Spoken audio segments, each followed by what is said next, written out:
y la posibilidad de acceder a la igualdad de derechos se veía justamente violentada por la violencia de género, que impedía el acceso a los distintos derechos en pie de igualdad con los varones. Entonces, bueno, una vez que efectivamente empieza a haber distintas herramientas normativas en términos de violencia de género, empieza a haber también, y eso lo vamos a ver hoy con Luciana, distintos organismos que buscan regular esto y fortalecer e implementar las distintas medidas. Y lo que sí marcamos como una deficiencia, tal vez todavía pendiente, es que en ninguna de ellas al principio incorpora el concepto de masculinidades o qué rol darle justamente al tratamiento de las identidades de género masculinas, y que entonces es uno de los temas que se está debatiendo en la actualidad, de cómo enfocarnos también en este otro tema para prevenir la violencia de género. La violencia de género y la violencia en general, ¿no? Entonces, a raíz de eso vimos distintos conceptos. Inicialmente también discutimos lo que es el enfoque, y que fue el enfoque más tradicional en temas de género, que era, bueno, las demandas, si se quiere, del feminismo del 1%. Después dijimos que esta agenda se amplió al feminismo del 99%, justamente con una concepción de interseccionalidad, mostrando que es género cruzado por clase, raza, etnia, con discapacidad, que obviamente eso hace que las mujeres en situaciones de pobreza, de razas subalternas, etcétera, se encuentren en unas situaciones de mucha mayor vulnerabilidad, desde esta perspectiva interseccional, que es un concepto central en los estudios de género, y que por lo tanto tenemos que tener, bueno, perfecto, no hay problema, ahí el comentario de Irene. Bueno, entonces lo que vamos a tener que tener ahí es justamente políticas específicas, no solo para los derechos de las mujeres, sino especialmente para las mujeres de situaciones particularmente vulnerables y vulneradas. Entonces, desde este concepto interseccional vamos a ver qué pasa esto. No estoy presentando el PowerPoint en este momento porque ya lo presenté la clase pasada, simplemente estoy retomando porque hay uno de los estudiantes que no había podido concurrir la clase pasada. Bueno, entonces lo que hicimos después de este raconto un poco histórico de cómo había surgido el concepto de violencia de género, e incluso esta última dimensión de interseccionalidad, de masculinidades, etcétera, fuimos a la parte más conceptual, definiendo lo que era violencia de género, los tipos y modalidades, que eso lo van a ver también hoy en profundidad con Luciana, con la parte más normativa. Y vimos, por ejemplo, el ciclo de violencia de género, cómo pasaba en momentos bueno, de tensión, de explosión, y después de luna de miel, y cómo esto había llevado también a cambios normativos.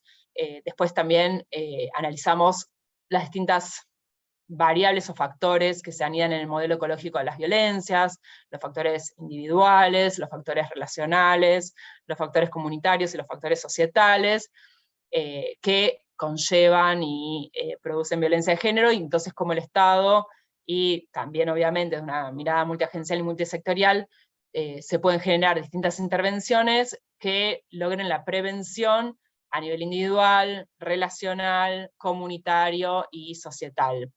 Entonces, eso nos da el pie después para ver justamente las políticas públicas específicas que van a ser materia de las últimas clases de este curso. Entonces, bueno, después de haber hecho este análisis, pasamos sí a trabajar un poco también con los estereotipos de género, las identidades de género, y con esto de la masculinidad hegemónica o tóxica, y las masculinidades cómplices. Entonces, con todos esos conceptos y ese bagaje histórico, bueno, pudimos enmarcar la discusión sobre las políticas públicas en materia de violencia de género, y ahora entonces Luciana va a retomar desde el punto de vista normativo todo lo que tiene que ver con los estándares internacionales en lo que es el paraguas más amplio de derechos humanos, y después visto también en la legislación nacional, lo cual es muy útil y muy rico para entender dónde estamos situadas y situados en este momento, y luego ya sí focalizarnos a partir también de lo normativo, obviamente, de qué políticas ya están en práctica,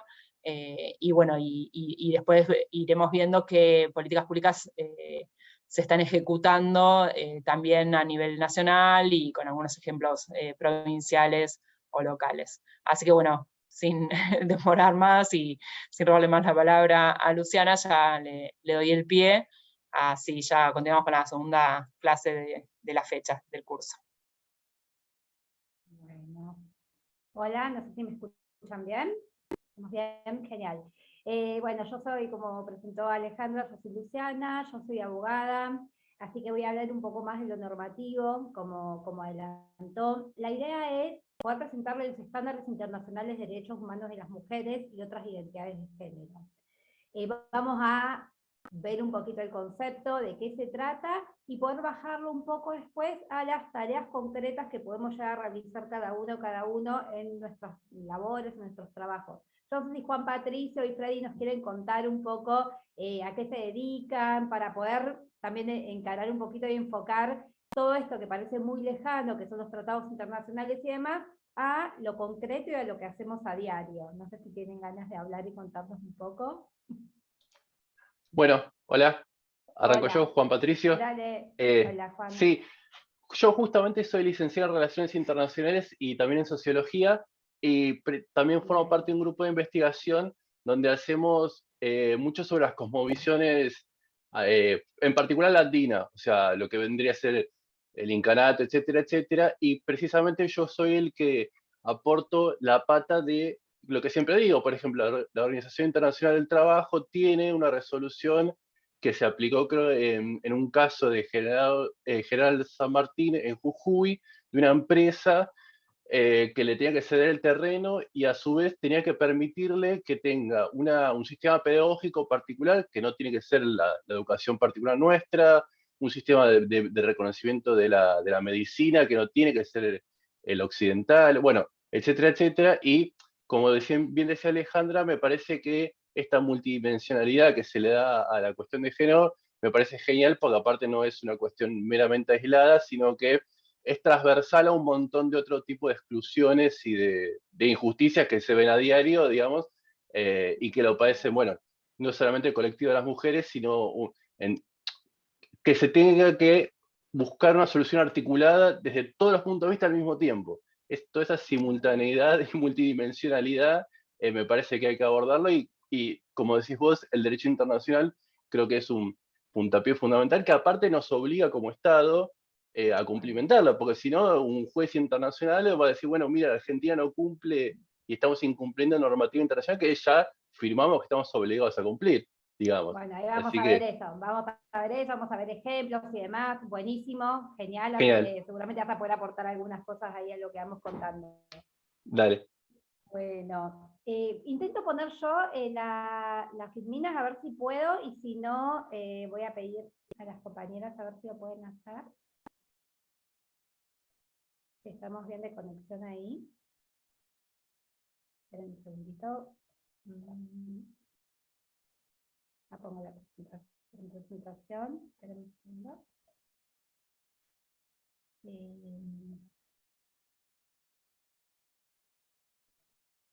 Me parece que me baja un poco la...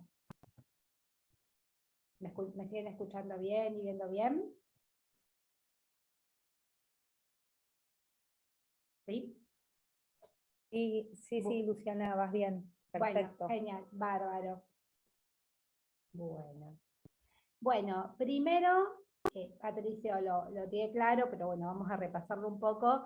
¿Qué son los instrumentos internacionales de derechos humanos? ¿Sí? Como puntapié para empezar y ver de qué vamos a hablar cuando hablamos de estándares. Vamos un poco a la básica, que es la definición de la Convención de Viena, que es que se entiende por tratado un acuerdo internacional celebrado por escrito entre Estados, regido por el derecho internacional. En la Declaración Universal de Derechos Humanos, que se aprobó en 1948 en la Asamblea General de Naciones Unidas, por primera vez se establecen claramente los derechos civiles, políticos, económicos, sociales, culturales básicos, que estuvieron viendo con Ale en la clase anterior un poco. Y entonces es esto, el derecho internacional, los derechos humanos, establece las obligaciones que los estados deben respetar, ¿sí? Deben respetar que estos derechos humanos se puedan libremente ejercer, y además debe hacer que las personas los tengan garantizados. ¿Así? Bueno, cuando hablamos de los tratados internacionales de derechos humanos, sí o sí tenemos que hablar de la jerarquía constitucional que tienen. Ustedes saben que con la reforma del 94, reforma constitucional, se introdujo, se modificó este artículo 75, inciso 22, que habla de las atribuciones del Congreso. Entonces, una de las atribuciones del Congreso es aprobar o desechar tratados incluidos con las demás naciones, como las organizaciones internacionales y los concordantes con la Santa Sede. Estos tratados tienen jerarquía superior a las leyes. ¿Esto qué quiere decir? Que tanto la Constitución como todos estos tratados deben, estos tratados deben seguirse, y al momento de legislar, nada puede ser contrario a estos derechos mínimos, ¿sí? Establece en el artículo 75 todos los tratados, todas las convenciones que van a tener esta jerarquía, y se dice que las que vengan deben de ser aprobadas por el Congreso y requerirán el voto de las 2/3 partes de la totalidad de los miembros cada Cámara para gozar la jerarquía constitucional.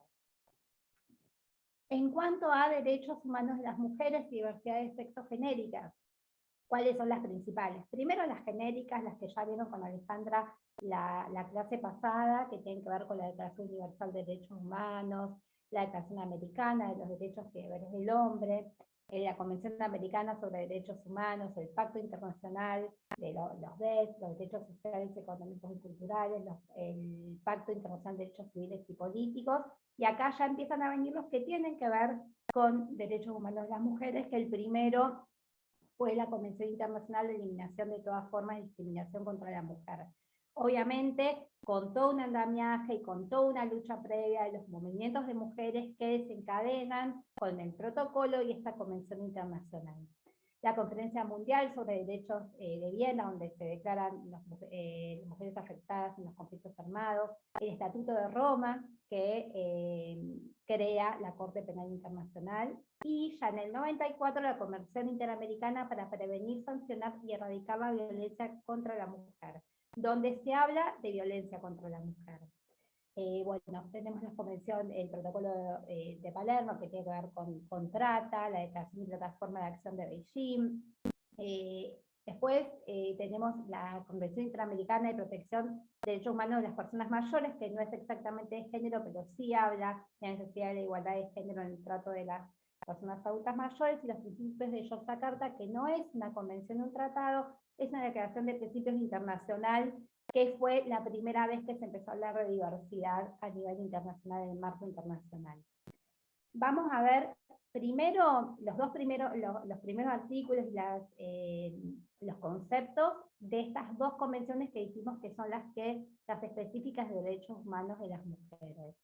Primero, la CEDAW, que es la Convención Internacional contra todas formas de discriminación contra la mujer, que en su artículo 1 dice que a los efectos de la presente convención, la expresión discriminación contra la mujer detonará toda distinción, exclusión o restricción basada en el sexo que tengan por objeto, por resultado, menoscabar, anular el reconocimiento o goce del ejercicio por la mujer, independientemente de su estado civil, sobre la base de igualdad entre el hombre y la mujer. ¿Sí? Es la primera vez que se declara y se establece que existe discriminación contra la mujer, que es un derecho humano, que no exista esto y protegerlo, y que los estados se comprometen a desarticular estas discriminaciones con diferentes medidas que a lo largo de toda la convención se establecen como piso básico, como piso mínimo.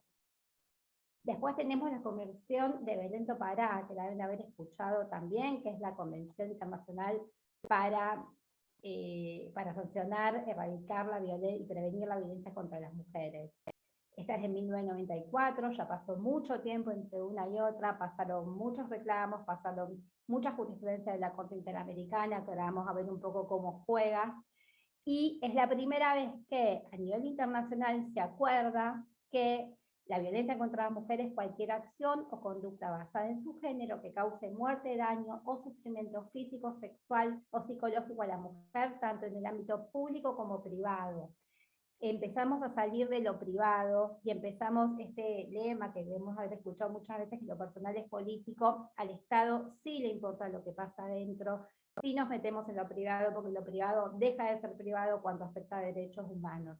Entonces esto es el puntapié también, es el puntapié por un lado, y por otro lado el desencadenamiento de las luchas de los movimientos feministas para que esto pase. Entonces los estados lo escuchan y lo declaran en un acuerdo internacional. Entonces esto también es importante, el artículo 2, que se entenderá que violencia contra mujer incluye la física, sexual y psicológica que tenga lugar, lo que decíamos recién, dentro de la familia o unidad doméstica, o en cualquier otra relación interpersonal, ya no solamente lo familiar, ya sea que el agresor comparta o haya compartido el mismo domicilio con la mujer, y que comprende, entre otros, violación, maltrato y abuso sexual, que tenga lugar en la comunidad, sea perpetrada por cualquier persona, y que sea perpetrada o tolerada por el Estado. Acá también empezamos a decir que el Estado, si deja pasar estas situaciones, también empieza a ser responsable. En principio acá está hablando de perpetrada directamente por el Estado. Después vamos a ver cómo la omisión también desencadena en obligaciones de responsabilidad internacional del Estado. Entonces, ahora vamos a ir al título de esta clase, un poco, que era los estándares internacionales de derechos humanos de las mujeres y otras identidades. El artículo 75 dice que tenemos que tener, en inciso 22 de la Constitución, como hablamos hace un rato, dice que tenemos que tener en cuenta este bloque de constitucionalidad en las condiciones de su vigencia. ¿Qué quiere decir las condiciones de su vigencia?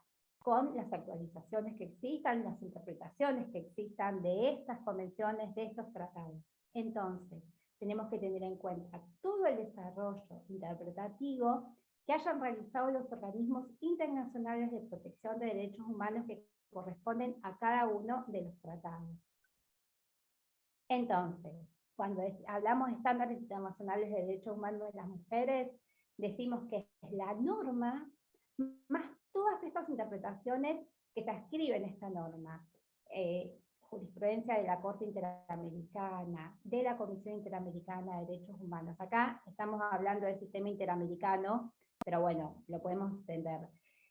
Opiniones consultivas, recomendaciones, otro tipo de intervenciones de otros organismos. Ahora vamos a ver un poquito de los que nos interesan y que tienen que ver con derechos humanos de las mujeres, cuáles son estos organismos.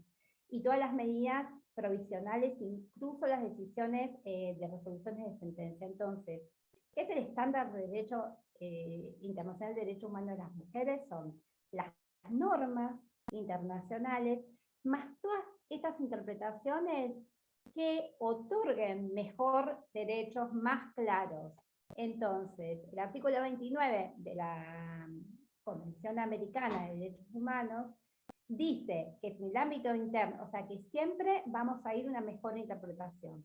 Entonces, toda esa mejor interpretación, ese mejor derecho que se haya establecido con toda esta actuación de estos organismos, va a ser el estándar.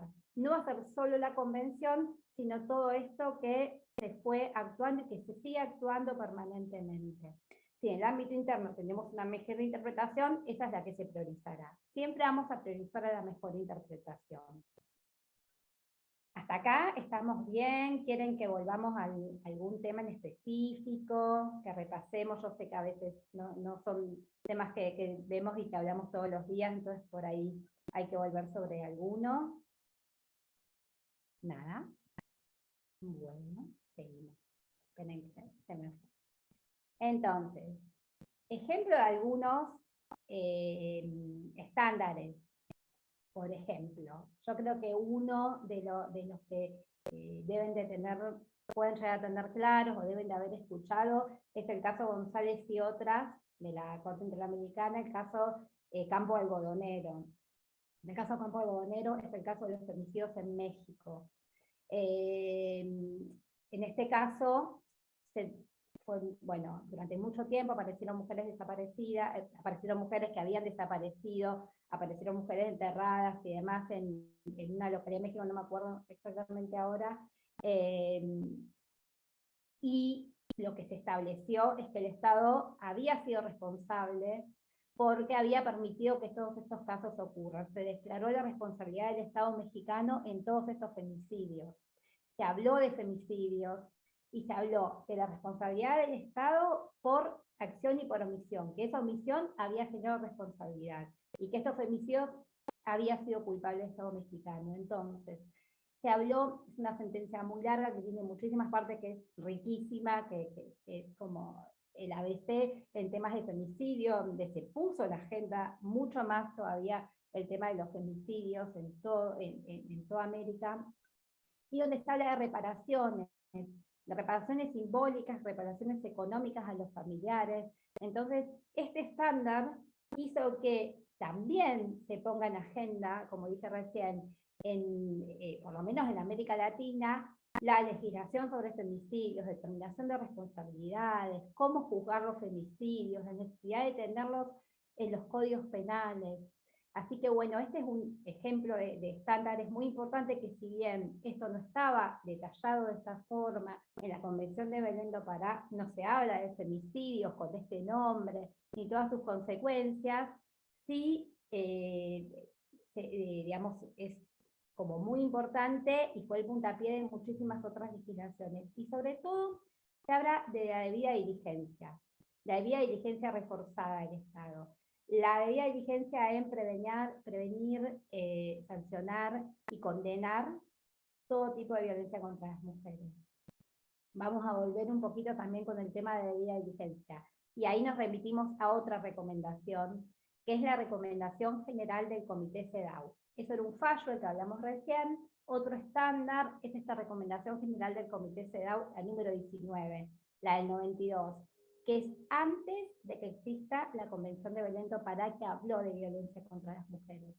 En esta recomendación general del Comité CEDAW del 19 del 92, es la primera vez que se dice que la discriminación contra la mujer, que estaba establecida en esta Convención CEDAW, es violencia contra la mujer. Primero. Y además se empieza a hablar de la debida diligencia, el deber de debida diligencia reforzado del Estado, el deber de prevenir, sancionar y erradicar la violencia contra las mujeres. Entonces se empieza a establecer la necesidad de sancionar la legislación, juzgar con perspectiva de género, que las diferentes legislaciones y las diferentes agencias del Estado, no solo el Poder Judicial, dicte todas las medidas necesarias para evitar que las mujeres sufran violencia. Si la sufren, que se repare. Entonces, con esta recomendación general número 19 es otro estándar, cambió. No teníamos solo la CEDAW, no teníamos solo la discriminación contra la mujer, sino que además se empezaron a establecer y a aclarar un montón de puntos, y el Estado también empezó a estar obligado a hacerlo. Luego se dictó la Convención de Belén do Pará, que habla específicamente sobre violencia contra la mujer.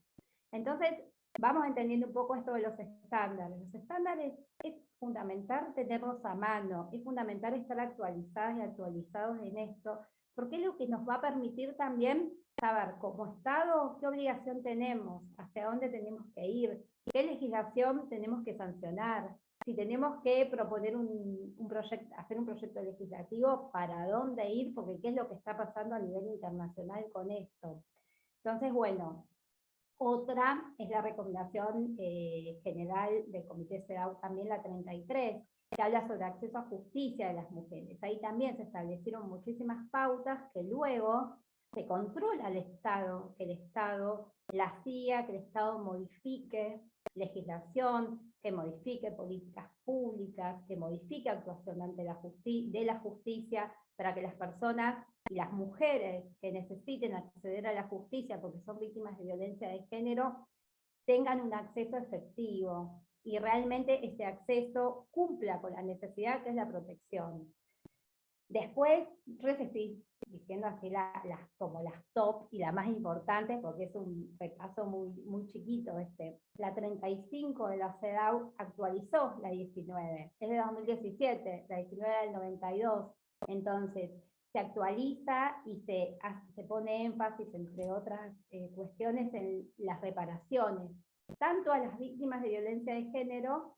Y ahí empezamos a interpretar también que no solo a las víctimas directas, sino también a las indirectas de la violencia de género, como pueden ser familiares, como pueden ser hijas, hijos, hijes de mujeres víctimas de femicidio. Después igual lo vamos a ver en lo concreto y lo que pasó en nuestro país con eso. Otro estándar, que si bien no es una convención como le dije antes, es un documento que se firmó, que se llevó a cabo, sobre la aplicación de que se llaman los principios de Yogyakarta, que es una declaración sobre la aplicación de la legislación internacional de derechos humanos en orientación sexual e identidad de género. También fue un puntapié muy importante para que después se empiecen a modificar las legislaciones en América Latina. Vamos a verlo también más adelante. Y, por ejemplo, otro fallo, porque es esto, las estándares no son solamente recomendaciones o documentos específicos, sino también fallos de las Cortes. Atala Rifo y Niñas versus Chile, no sé si lo conocen, es de 2012, también Atala Rifo era, creo que era, no sé si sigue siendo una jueza chilena, que tiene hijas, se separa y comienza una relación con otra mujer. El ex marido solicita ante las justicias que sus hijas no vivan con ella porque es una mala influencia, bueno, y demás, y muchísimas otras cosas que tienen que ver con su identidad de género, con su elección de género y orientación sexual. En primera instancia deciden que las hijas no estén con ella, después que sí, termina la Corte Suprema diciendo que no debían estar con su madre. Paralelamente, se le inician un montón de sanciones y investigaciones y terminan con sanciones disciplinarias por su actuación como jueza, que no tienen que ver con su expertise y con su trabajo en sí, sino con ser lesbiana. Se le imponen sanciones también respecto de eso. La Corte Interamericana termina diciendo que, bueno, y condenando al Estado chileno por estas decisiones, claramente porque iba en contra de sus derechos y también los derechos de las niñas. Pero bueno, tuvimos que, es como raro hoy en 2022 pensar en esto, pero esto fue hace apenas 10 años, digamos.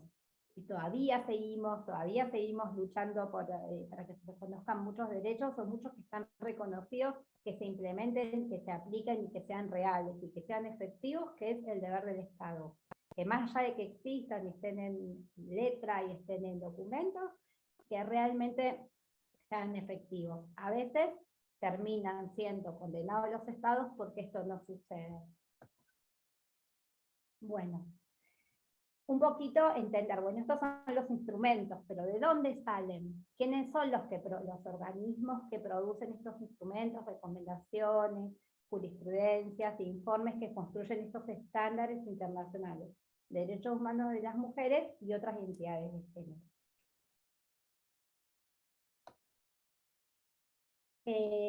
El organismo de seguimiento, el Comité para la Eliminación de Discriminación contra la Mujer, CEDAW, bueno, es el organismo que sigue la implementación de la Convención sobre la Eliminación de todas formas de discriminación contra la mujer. Es un organismo compuesto por expertas y expertos independientes que supervisan la aplicación, como dije.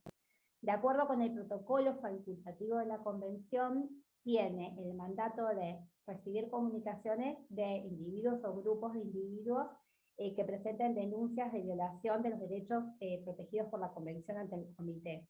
Un ejemplo que es bastante reciente es el caso de Olga Díaz. Olga Díaz es una mujer que sufrió, argentina, que sufrió violencia de género durante muchísimos años por parte del que era su marido. Casos muy, muy extremos, ella se separa, después de hacer muchísimas denuncias y no obtener las medidas de protección que había solicitado. Un día en la calle el hombre le aplica 5 puñaladas, no la mató, por suerte, no la mató. ¿Qué pasó? Olga Díaz, con la Defensoría General de la Nación, hizo un reclamo ante el Comité CEDAW. El Comité CEDAW termina condenando, en realidad no condena, se hace una solución amistosa que se puede leer, que se puede ver, y bueno, el Estado tiene que indemnizarla a Olga Díaz, y además una de las medidas, son varios, los 3 poderes del Estado tienen que participar. Una de ellas es la instalación de un protocolo para juzgar para intervenir en casos de violencia doméstica con perspectiva de género para el Poder Judicial. Ese protocolo lo hizo la Corte Suprema de Justicia, lo hizo la OED, que es la Oficina de Violencia Doméstica de la Corte, y la Oficina de la Mujer de la Corte. Lo pueden ver en la página. Si quieren, yo después les puedo pasar, si les interesa, un documento con todos los links y todos los lugares donde pueden acceder a los documentos y a todo lo que les estoy contando, pero bueno, entrando a la página de la Oficina de la Mujer, una de las primeras cosas que ven arriba es este protocolo Olga Díaz, que la verdad que es un ejemplo de eso. O sea, sí, acá existía, la Convención de Belén Pará, existen leyes y un montón de cuestiones, pero sin embargo a esta mujer no se la protegió y de casualidad no la mataron. Entonces, el Estado es responsable y el Estado, además de indemnizar, tiene que hacer otras medidas que sean reparatorias y preventivas. Dentro de estas medidas preventivas está este protocolo, que habla, por ejemplo, de la prohibición de hacer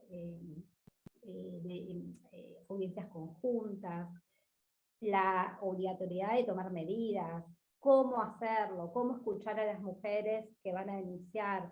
Si bien son cosas que ya están legisladas, bueno, se refuerza. Y se refuerza en un protocolo dirigido directamente a las juezas y a los jueces. O sea, está toda esta legislación internacional, nacional, ustedes tienen que hacer esto. Lo dice el protocolo muy claro. La verdad que es muy interesante. Otra de las funciones de este comité CEDAW es iniciar consultas en situaciones de violaciones graves y sistemáticas de derechos de la mujer. Estos procedimientos son opcionales y solo están disponibles cuando el Estado en cuestión los ha aceptado. Y el comité celebra jornadas de debate general y formula recomendaciones generales. Se trata de sugerencias y aclaraciones dirigidas a los Estados que se refieren a artículos o temas de los convenios. Son estas que hablábamos antes, la recomendación general CEDAW 19, 33, 35. Digamos, todas las recomendaciones generales que después nos sirven como norte para interpretar las convenciones y para saber cuáles son los derechos y obligaciones, las obligaciones de los Estados. Y se reúne 2 veces al año el comité.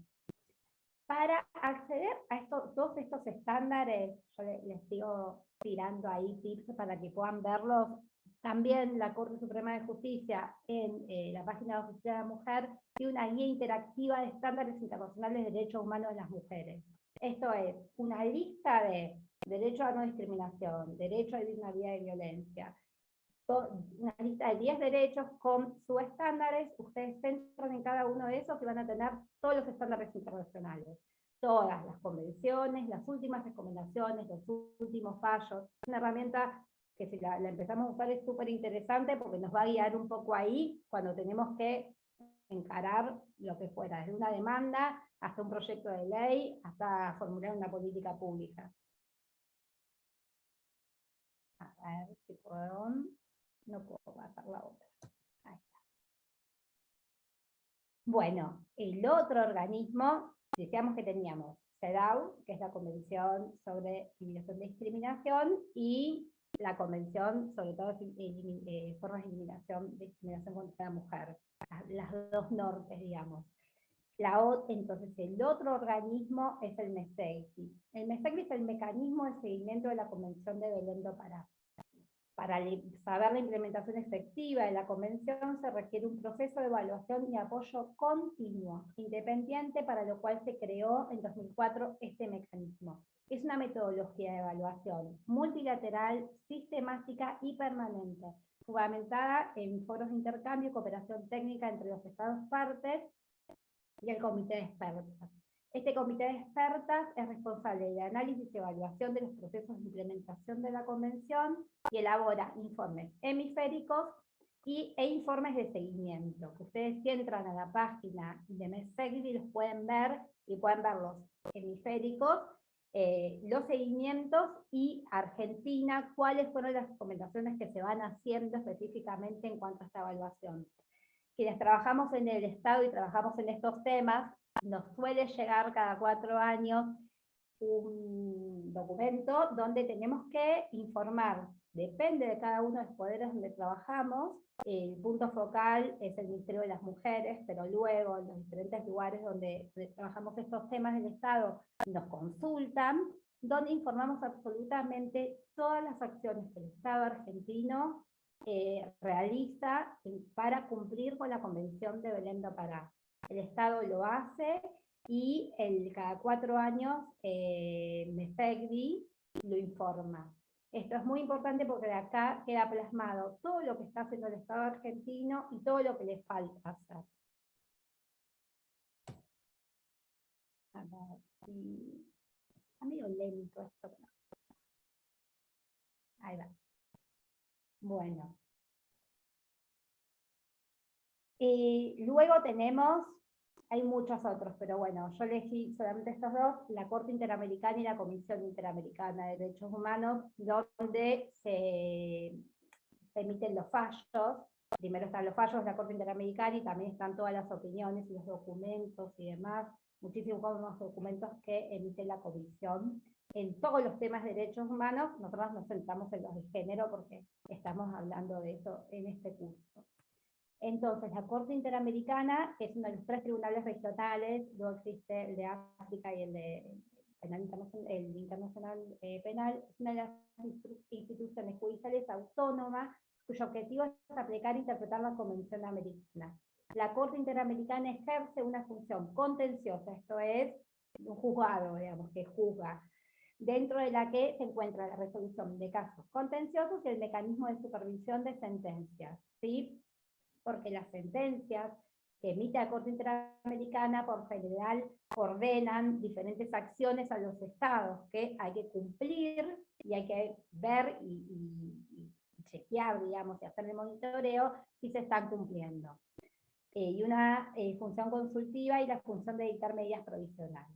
De acuerdo a la Convención Americana, solo los estados partes de la Comisión tienen derecho a someter un caso a la decisión de la Corte. En consecuencia, el tribunal no puede atender peticiones formuladas por individuos o organizaciones.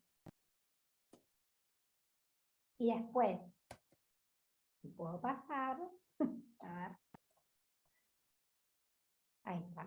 Está la Comisión Interamericana. Seguramente escucharon hablar de las dos. La Corte Interamericana es la que actúa como corte, como juzgado de alguna forma, y la Comisión Interamericana es un órgano principal y autónomo de la Organización de Estados Americanos encargado de la promoción y protección de los derechos humanos en el continente americano.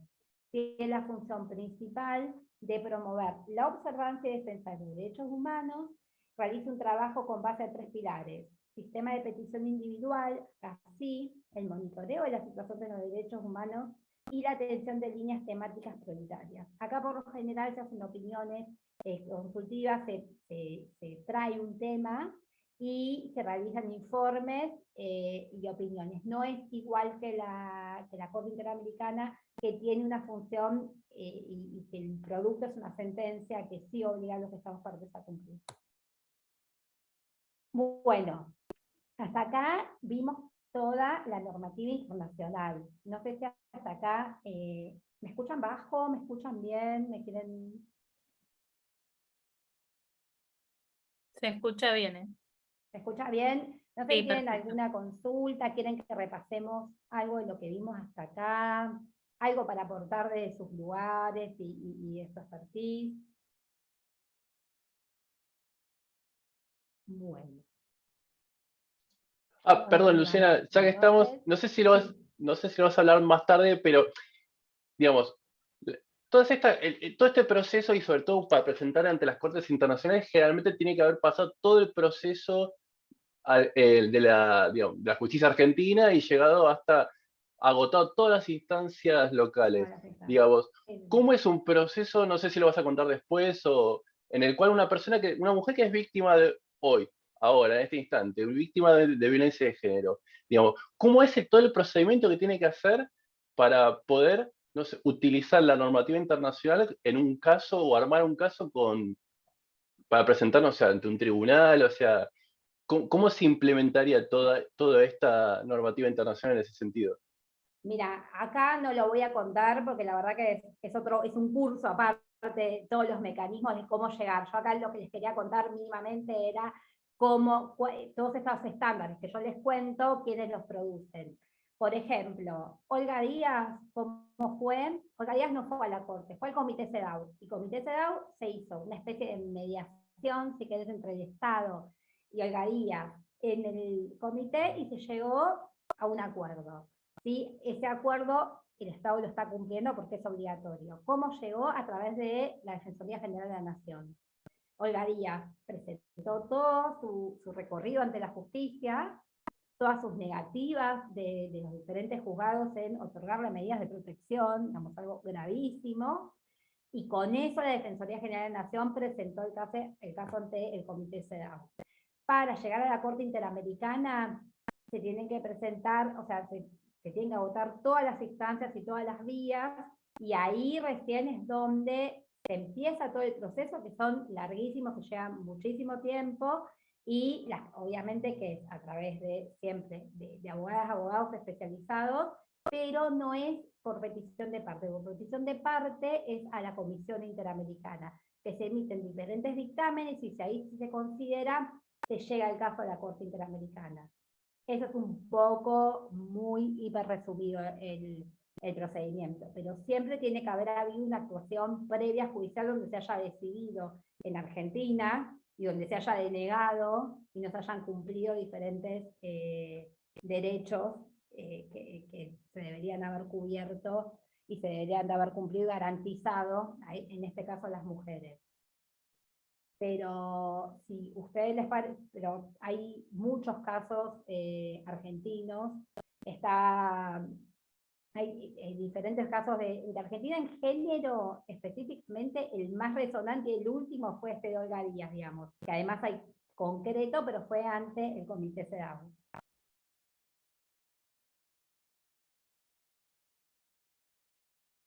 No sé si les interesa, les puedo remitir información de cómo es todo el proceso, pero la verdad que acá es algo muy largo, es un curso aparte, es larguísimo, digamos, no era la idea de este curso contar todo el proceso para llegar a la Comisión Interamericana y a la Corte Interamericana de Derechos Humanos. Claro, perdón, yo te lo preguntaba por el tema de la factibilidad, es decir, se puede, porque encima en la Corte Interamericana lo primero que hace es remitirle al Estado parte y decirle, bueno, ¿querés? Claro. ¿Te haces cargo de esto? Y si el Estado no se hace cargo, directamente no puede ir a la Corte. Es O lo sea, que les decía ahí, sí. Sí. Sí. Por eso siempre se intenta, obviamente, a la comisión, porque se emiten diferentes documentos donde, ya sea el Estado, la Comisión Interamericana, le está diciendo o lo está llamando, hay un tirón de orejas, digamos, y el Estado tiene que hacerse cargo. Por eso te digo, lo de la CEDAW fue en el Comité CEDAW, se lo llamó al Estado argentino, fue una conciliación, y el Estado se hace cargo. Digamos, es muy raro, pues son muy pocos los casos argentinos que llegan a la Corte Interamericana. Está Formerón, que tiene que ver con otras cuestiones que era más de familia, digamos, hay 2 o 3, por eso son muy pocos los casos que llegan a la Corte Interamericana. Acá la idea igual era mostrar cuál es el efecto de todo lo que pasa en todos los organismos. Después, la accesibilidad y la posibilidad de llegar ante estos reclamos, obviamente que es bastante compleja, no es algo fácil que se llega y cualquier persona dice, bueno, voy a reclamar ante la Corte Interamericana porque este juzgado me dijo que no una medida. Es un proceso muy complejo, muy largo, que no, digamos, no es tampoco de fácil acceso. Eso es como otro tema, por eso me parece que por ahí es mezclar un poco las dos puntos, digamos, los conceptos. Esto es bueno, todo lo que hacen los organismos internacionales es obligación. Después, cómo hacer que todo eso se cumpla y reclamar al Estado que lo haga es otro tema que tiene que ver con una cuestión contenciosa, que es totalmente diferente. Lo importante también es saber que el Estado lo tiene que hacer y que a veces no hace falta llegar a la Corte, sino que el Estado tiene que saber que al momento de elaborar una política pública existe esto, al momento de hacer una ley existe esto, al momento de dictar una sentencia existe esto.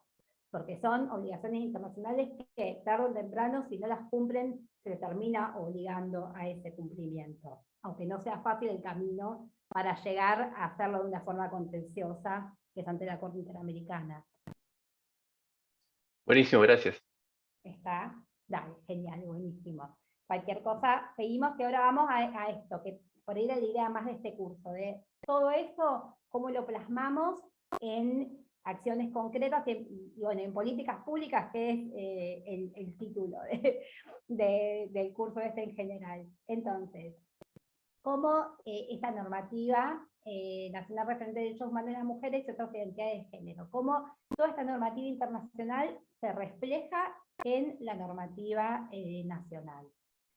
Vamos a ver ahora, vamos a analizar algunas y vamos a ver cómo se receptó todo esto. Todo esto constituye acciones positivas para efectivizar derechos. ¿Qué son las acciones positivas?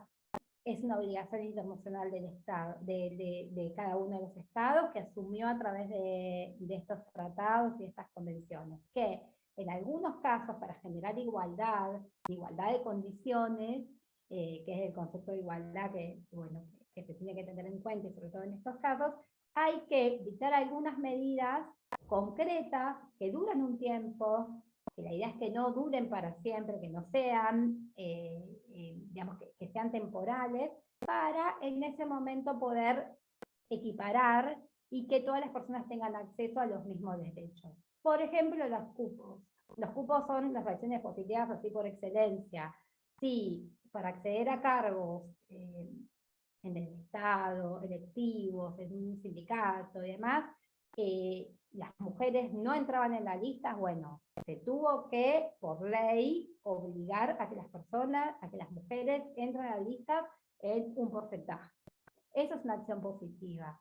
Entonces, estos derechos internacionales, ¿cómo se pueden ver reflejados en la normativa nacional? A través de acciones positivas.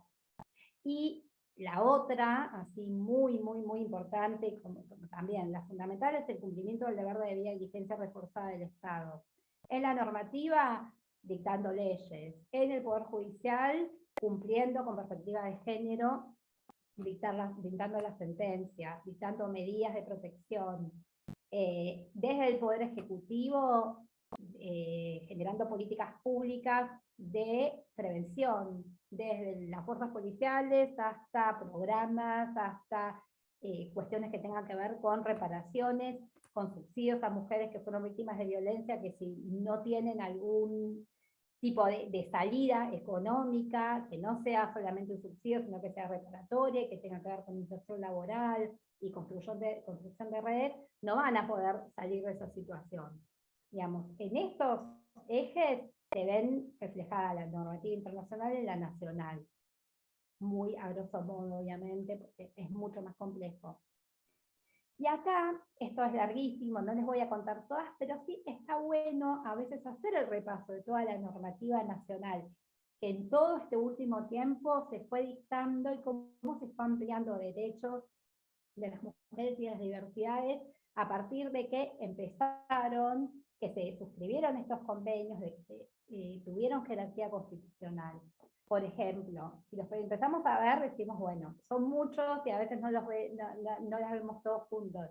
La aprobación de la Convención de Eliminación, la de Belén do Pará, la Ley de Protección contra la Violencia Familiar, que como dijo Ale, que hoy lo repasó, primero se empezó a hablar de violencia familiar y después sí se extendió a violencia de género, pero esta ley en su momento fue muy importante, avanzada, un procedimiento para proteger a las mujeres que denunciaban violencia en el ámbito doméstico, salir de lo privado para que entender que eso también es público y eso también es una obligación del Estado. Bueno, seguimos. No quiero leer todas porque es un montón. Bueno, la 26485, que también fue un hito. En 2009 se dictó esta ley que bajaba un poco al ámbito nacional la Convención de Belén do Pará, donde se estableció cuál era la definición de violencia contra la mujer, todos los tipos de violencia y modalidades hacia la mujer, ¿sí? Las diferentes obligaciones del Estado y políticas públicas a las cuales se ve obligado el Estado a dictar y hacer seguimiento, la obligación de estadísticas públicas y oficiales, que si bien se tardó un poco en implementarlas, se llegó a tener mucha estadística hasta que se llegó a la estadística de femicidio, por ejemplo, que fue un reclamo del movimiento de mujeres muy grande.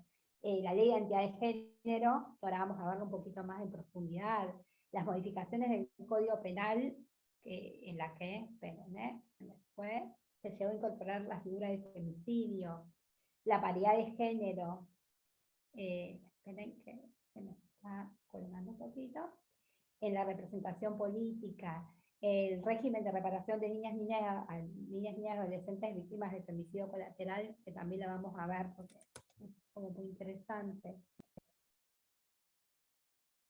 La ley Micaela, de capacitación obligatoria a todas las personas que trabajan en el Estado, la aprobación del convenio 190 de la OIT, que habla de violencia de acoso en el ámbito del trabajo y extiende el concepto de ámbito laboral, la modificación después a la ley 26.485, que es la de protección integral de violencia contra la mujer, que por ejemplo se introdujo la violencia en el ámbito público, en el político, después ya con el tema de diversidad, la ley Diana Zacayán de acceso formal, la ley de cupo laboral trans, que se habló así, pero en realidad se llama de promoción al acceso al empleo formal, el documento no binario, digamos, fueron muchísimas las legislaciones los últimos años que se fueron adaptando. De cupo hay varias, hubo muchas, que son estas acciones positivas que se fueron adaptando, que todavía falta que para la implementación y el derecho efectivo se haga y exista, falta, pero las legislaciones existen y ese es un avance muy, muy grande por parte de los estados. Díganme si quieren parar un segundo y hacer una pregunta, porque siento que estoy hablando mucho y muy rápido. Seguimos.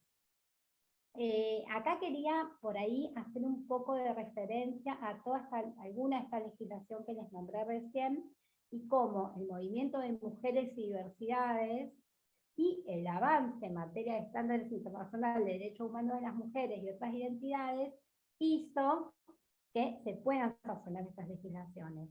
Por ejemplo, lo que les contaba un poco antes de la 26.485, el movimiento de mujeres en la Argentina, la Convención de Belén do Pará, que antes yo les contaba que la CEDAW hablaba de discriminación contra la mujer, en el 92 sale una recomendación general que dice que esa discriminación es violencia, que habla del deber del Estado de obrar con debida diligencia, que después sale la Convención de Belén do Pará, y en Argentina se sanciona la Ley de Protección de Violencia Familiar, y ahí, como les decía antes, los movimientos de mujeres que empezaron a hacerse cada vez más presentes en Argentina, y un montón de expertas durante mucho tiempo que se fueron reuniendo para formar este proyecto de ley que se hizo desde diferentes ámbitos académicos, del Estado y demás, hicieron que se pueda sancionar esta ley con su reglamentación, que fue un avance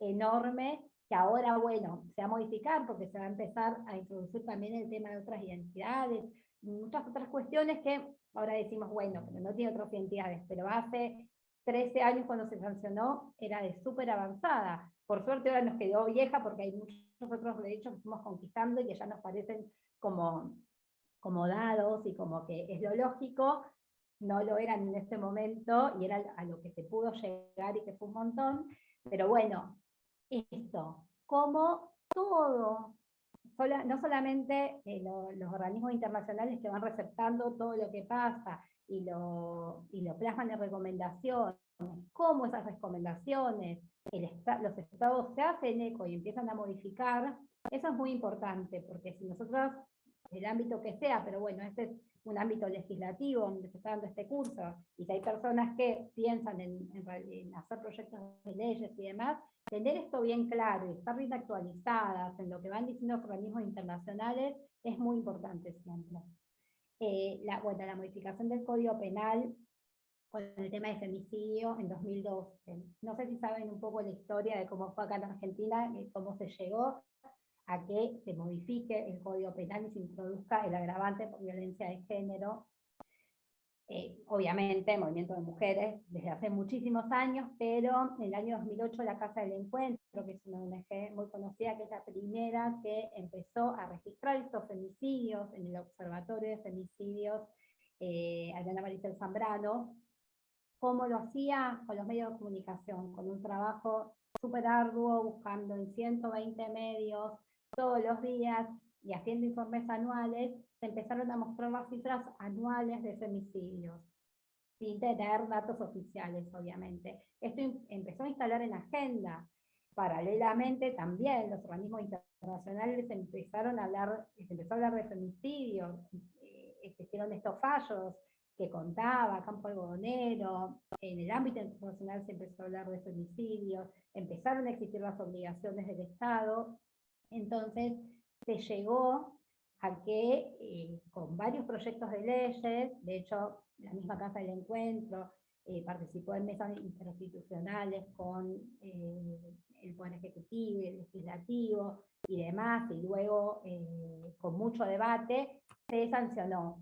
Se había pedido una figura autónoma, fue un agravante, pero bueno, empezó a existir el femicidio en Argentina como una figura para poder contarlo también, porque la verdad es que hasta ese momento era muy difícil tener estadística oficial. Luego con el movimiento Ni Una Menos, unos años después, se logró que existan estadísticas oficiales. Entonces, el movimiento de mujeres, paralelo a cómo va avanzando la actividad internacional e instalar temas, hace que exista lo concreto en la legislación. Después, con trata de personas lo mismo, con la prescripción de los delitos sexuales, esta imprescriptibilidad cuando es cometido hacia personas menores de edad, también son temas que se instalaron en la agenda, que se instalaron en los medios y luego repercutió en la modificación de la legislación. En Argentina la verdad que es bastante avanzada y fueron saliendo bastante antes estas leyes que tienen que ver más con diversidad y género. En el Código Civil lo mismo, el Código Civil de 2015 también es avanzada, tiene muchas cuestiones que tienen que ver con género, con el tema de las compensaciones económicas, reconociendo los trabajos de las mujeres no remunerados en las relaciones. La verdad que eso también fue una lucha, y también viene desde todas estas recomendaciones, los informes hemisféricos y demás, viene siendo solicitado al Estado durante mucho tiempo, y lo va receptuando ahí en los cambios legislativos. Después, bueno, la reparación económica que les contaba, la ley Brisa, se llama ley Brisa, la verdad que se empezó a decir Reña para no exponer obviamente el nombre de la nena, que no es lo ideal. También, bueno, eso también en una organización llegó a conocimiento el caso a través de unos periodistas, entonces se decidió hacer un proyecto de ley, presentar este proyecto de ley para que exista a las niñas y niños víctimas colaterales de femicidios, que se quedaron sin madre porque un varón las mató, que puede existir una reparación económica. Entonces, ¿por qué se pensó esto? Porque también había salido el fallo Campo Algodonero, que hablaba de reparaciones económicas, que hablaba de este deber de debida diligencia del Estado, que no solamente es de sancionar y de prevenir, sino también de reparar. Había salido la recomendación CEDAW número 35, que hablaba de reparaciones. Entonces, bueno, las cosas no son en el aire, sino que tienen que ver con todos estos estándares también. La ley de identidad de género, también la lucha de este sector y este movimiento es muchísimo antes de 2012, de varias organizaciones que llegaron a que esta ley se pueda implementar, el DNI no binario, el tema del cupo trans también. La ley Micaela, bueno, ustedes deben de conocer el caso. Micaela es una víctima de femicidio. A Micaela la mataron en 2017, ella era activista de los derechos humanos de las mujeres, el padre retoma esta lucha y logra que se sancione esta ley, que es para que todas las personas que trabajamos en el Estado, cualquiera sea el lugar de Estado donde se trabaja, en cualquiera de los poderes, tengan que hacer una capacitación obligatoria para poder llevar adelante sus tareas con perspectiva de género.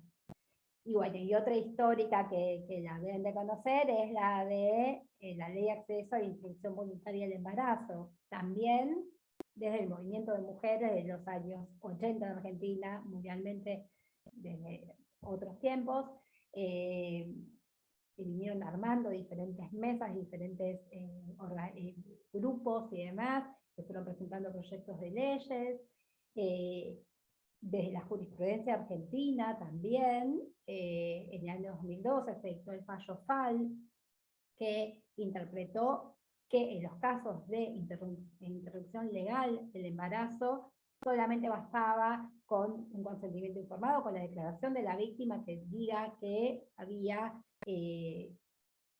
sido, en principio abusada, digamos, pero que diga que existía alguna de las causales de interrupción legal, solo con decirlo podía acceder a esa interrupción legal del embarazo, a través de protocolos que se fueron instaurando en todo el país y que fueron adhiriendo, digamos, fue todo una lucha muy, muy, muy larga que terminó con esta sanción legislativa. Bueno, en principio los temas que yo tenía pensado proponerles eran estos, también yo quería escuchar a ustedes, teniendo en cuenta el propósito de este curso, que tiene que ver con violencia de género y políticas públicas, en el ámbito que se está dictando. ¿Qué les parece a ustedes? ¿Qué herramientas les parece que pueden llegar a necesitar? De estas herramientas, ¿cuáles les pueden ser más útiles para poder aplicar en sus ámbitos laborales? La idea era esto, hablar de estándares internacionales que por ahí no se habla tanto, parece un poco lejano, como mostrar cómo los tenemos todo el tiempo y es algo bastante cotidiano.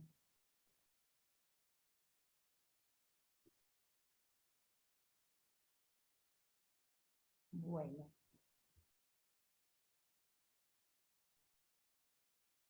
Pedimos si algún alumno quiere encender la cámara, así empezamos el intercambio con la profesora.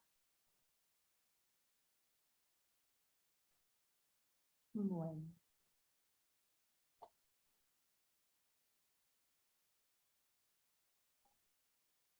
Quería comentarles que justamente, bueno, Luciana se refirió a Casa del Encuentro y cómo la Casa del Encuentro empezó a registrar los femicidios, etcétera, y la importancia de tener estadísticas para visibilizar el fenómeno, ponerlo en la agenda y a raíz de eso buscar medidas para la prevención, que bueno, en la clase que viene justamente vamos a las fuentes de información y las fuentes estadísticas de violencia de género y en particular de femicidios, y vamos a ver, ¿no?, cómo sucede este fenómeno, cuál es el perfil de las víctimas más común, cuál es el perfil de los agresores, cómo son los procesos judiciales al respecto, bueno, cómo son las características del hecho, en qué horarios matan más mujeres, y mujeres cis y mujeres trans travestis, en qué lugares, bajo qué medios, qué días de la semana, qué mes, cómo fue la evolución en los últimos años.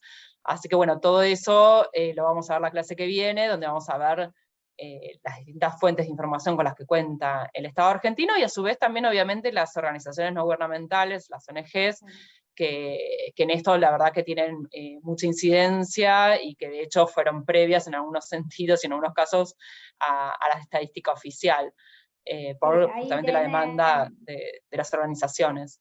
Perdón, ahí Irene, bueno, está contando una de las cifras, en realidad cifras es horrible llamarlo, digamos, son historias, son mujeres que provienen de una de las ONG.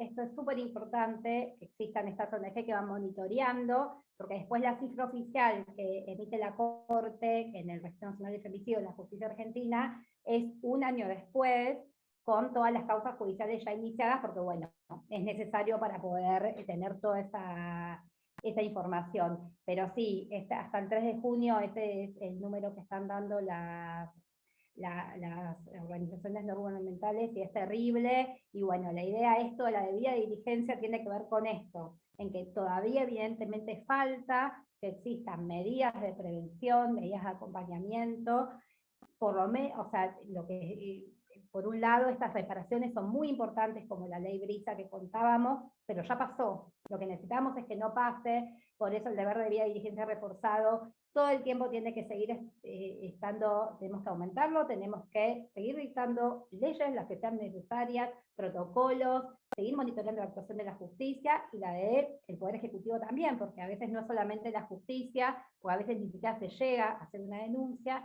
sino que también tiene que ver con hacer cumplir esas medidas de protección que a veces se dictan, pero llamas a la policía y la policía no va. Entonces, bueno, es como mucho más complejo. En acceso a justicia yo no quise detallar demasiado ni referirme mucho, porque lo vamos a ver en otra clase, específicamente todas las leyes que tienen que ver con el acceso a justicia y el cumplimiento de toda esta legislación, y también toda esta legislación internacional, que si no se está cumpliendo hay que sancionarla y hay que poder hacerla cumplir y efectivizarla. Y un poco eso, no sé si les quedó dando vuelta algo más. Me parece que es un disparador para poder pensar y poder, yo si quieren les puedo pasar alguna bibliografía, por lo menos alguna que está buena, que tiene que ver con cómo fueron toda la previa a la adopción de algunas de estas leyes de los movimientos sociales. Parece que es súper interesante verlo, también para copiarlo, también para poder decir, bueno, se puede empezar a hacer esto porque este derecho todavía no está efectivizado en Argentina y necesitamos que se cumpla. También estas guías que les dije, para que podamos chusmear, bueno, actualizado, cuáles son estos estándares, qué están diciendo los organismos internacionales, qué falta en Argentina, porque estos organismos nos dicen a Argentina, esto no está, tiene que cumplir, desde el informe pasado nos están diciendo que van a hacer esto y no lo hicieron. Entonces, bueno, todo eso es importante estar informadas, informados, y también si podemos, si tenemos la posibilidad de reclamar, de escribir un proyecto de ley, de acudir ante el organismo que fuera, saber qué es lo que está faltando y qué es lo que tenemos que pedir. Sí, Luciana, justamente estaba chusmeando la página de la Corte Suprema y me metí en la Oficina de la Mujer. No sé si pues, no hace falta que compartas la pantalla, pero más o menos hacer como un recorrido de la página, porque comentabas que había muchas cosas muy interesantes que facilitaban el acceso a toda la información que vos estuviste dando. A ver, voy a intentar, porque la verdad se me cuelga un poco cuando voy a internet, pero esperame un segundo que entro a la Dale. página de la OM. A ver si, Ale, vos estás mejor con internet y entramos a la guía estándares. A ver, espera. A ver, intento, pero no prometo tampoco. No, se me cuelga cuando voy a internet. No puedo. Mientras les voy contando que justo Dalila está consultando si están los PDF en la plataforma, les cuento que todavía no se pudo restaurar todo ese tema debido al hackeo, pero les doy una noticia. Los videos están en YouTube y están ahí cuando pasan las profesoras, pasan los PDF, así que lo pueden ver de ahí o pueden volverlo a leer y refrescar un poco la clase. Están las clases subidas. Igualmente, en si les YouTube. parece, perdón. Ahí pude compartir, bueno, esta es justamente la página de la Oficina de la Mujer. Bueno, está justo en rediseño, pero está la parte institucional, y después pueden encontrar aquí en los registros, el registro de femicidios del año 2021 es el último, y los años anteriores, los informes completos y los resúmenes, y además Ese el mapa. Perdón, Ale, ese naranjita que pasaste recién es el protocolo de Olga Díaz, el que le digo Sí, que surgió la de noticia esta esta, amistosa. no, Esta.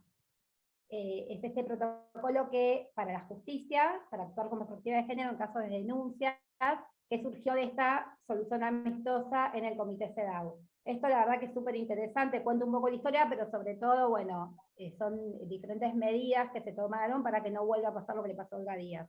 Acá a la derecha está la guía interactiva en herramientas, abajo de la base. Hay un montón, la verdad que hay un montón. Pero acá, por ejemplo, esto, derecho a cualquiera que te pones en alguno de estos estándares. No sé si podrás leer. Si no la ven, acá está la guía interactiva de estándares. Abrí Claro. recién. Vos entras a cualquiera, también está en reforma, la guía interactiva de estándares se están actualizando bastante, pero bueno, vos entras a alguno de esos, después de subestándares, no sé si se puede ver. Sí, Por no sé si ejemplo, los entras a alcanzan a ver. femicidio, claro, entras a femicidio,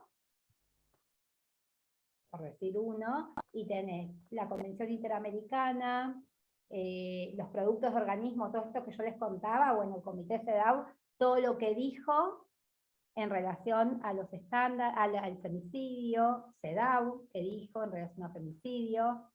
Está bastante actualizada, estamos terminando de actualizar, se está terminando de actualizar justamente ahora con lo último, pero bueno, la verdad es que tiene toda esta información que decíamos, bueno, está acá. La verdad que sistematiza bastante, y así, por ejemplo, también UFEM tiene dossier de jurisprudencia de vía diligencia, sobre estándares internacionales, va sacando jurisprudencia de la Corte Interamericana y también la interna. También es súper interesante lo que hace UFEM en cuanto a sistematizar. Pero bueno, la verdad que la tarea es sistematizar el producto de organismos internacionales, y también sistematizar toda nuestra legislación y verla toda junta y ver todo lo que se hizo. Es interesante, es un ejercicio, y bueno, y me parece que está bueno promover y mostrarla y poder acercar las herramientas para que la puedan ver. Yo, si quieren, más allá de, bueno, no sé si cómo es el tema administrativo, en la plataforma poder subir el PowerPoint, también les puedo acercar una guía con todos los links de los organismos internacionales, para que sepan a dónde ir a cada uno, de dónde están todas las recomendaciones y los fallos, y también alguna bibliografía que está buena y que es interesante para poder consultar. No sé si, Patricio, ahí pudiste ver un poco. Sí, buenísimo, gracias. Genial. Bueno, y ahí está el link de la primera clase. Bueno, no sé si tienen alguna consulta más, si no, está mi mail, que se los puedo pasar por acá, ya se los paso, y me hacen las consultas que les parezca, ya se los paso. Pertinentes, lo que necesiten, si quieren que les pase alguno de los links que hablamos, no hay ningún problema. Igual, dentro de 2 clases, creo, vuelvo con otra de las profesoras para hablar un poco más exactamente del acceso a justicia y toda la normativa referente a acceso a justicia. Bueno, muchísimas gracias, Luciana, excelente la clase. Y, si nos podemos quedar un minuto, dice Irene, no hay problema. Bueno, para el resto, comentarles que la clase que viene, como ya mencionamos, vamos a ver las fuentes estadísticas de violencia de género y de femicidios en particular, con las ventajas y limitaciones que tiene cada una de estas fuentes.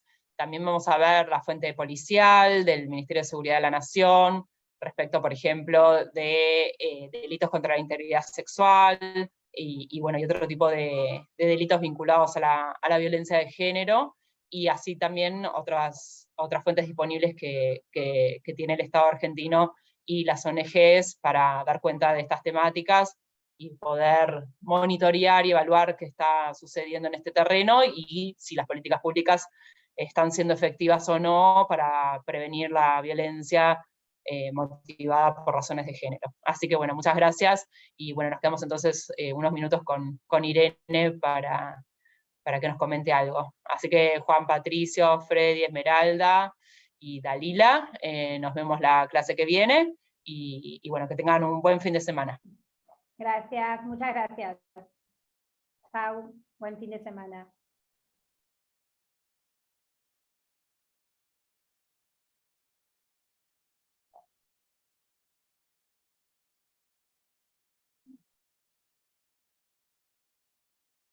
Bueno, ahí quedó Freddy. Quedó Freddy. No sé, tal vez justo no está ante la cámara. Por ahí se puede... A ver, No ¿está sé. grabando? Ah, sí, están todavía grabando. Sí. Sí. No sé si querés dejar de grabar.